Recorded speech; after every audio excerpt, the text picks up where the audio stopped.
high school teacher in Illinois in hot water now for telling his students they have a Fifth Amendment right to not answer questions after the kids were given these extensive questionnaires meant to identify those at risk for things like drugs and cheating and, all kinds of things. But after he got a good look at the survey, social studies teacher John Dryden said, you know what, you guys could be incriminating yourselves. Several of the questions asked the students to self-report on what can potentially be criminal behavior. Do you take alcohol? Do you do illegal drugs? Do you lie or cheat?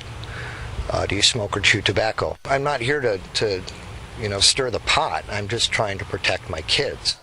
Well, the school board has disciplined Dryden for his actions, should they have. Joining us now, our legal panel, Robert Schoch and David Schwartz, both defense attorneys and former prosecutors. Good to see you both. Robert, these are incredibly intrusive questions that bear almost no relevance to education.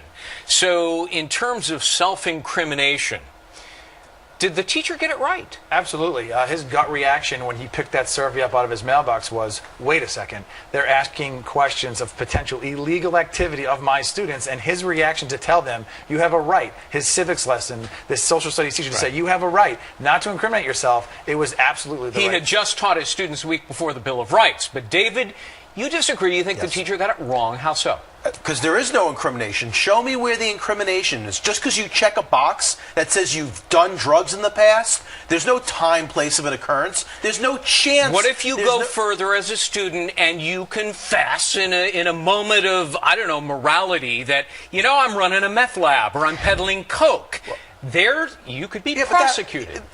In that scenario, absolutely, but that's not what the survey said. It said to check a box whether or not they have this thing called a pen and a pencil, where they can write between the lines and elaborate.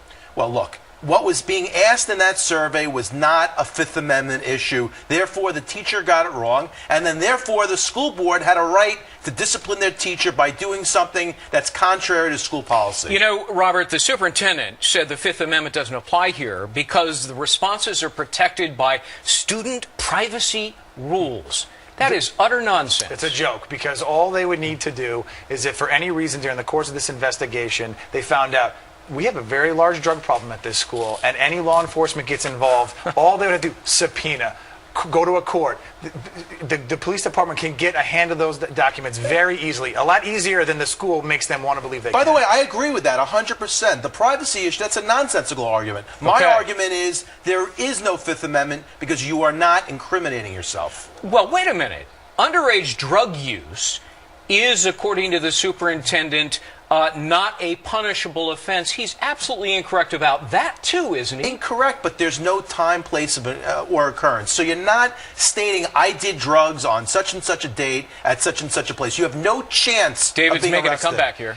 But you have to understand is that they haven't told the students what their overall goal for these surveys are. These students are just checking off a box thinking, okay, I'll answer my question and I'm going to be honest. And what does the school now know is that little Tom Jones has done drugs, does tobacco, gets alcohol. Where are they getting it from? Are they giving it to other students? Right. Is it being sold in our hallways? They don't know what they're going to do with this information. It's clearly a societal purpose why this survey is being given in the first place. What business does this public school have in asking such intrusive questions? I mean, look, I'm a parent of two teenagers. They go to public school. I would be downright angry if they asked my daughters those questions. And then you as a parent could advise your daughter not to answer the survey. But we have a drug and alcohol epidemic in our society. What the school is trying to do is they're trying to get involved in this to try to stem this scourge. Is this within the purview of parents and not schools? Absolutely. Parents, no, but they have to work together. Parents, schools, whomever. There has been and always will be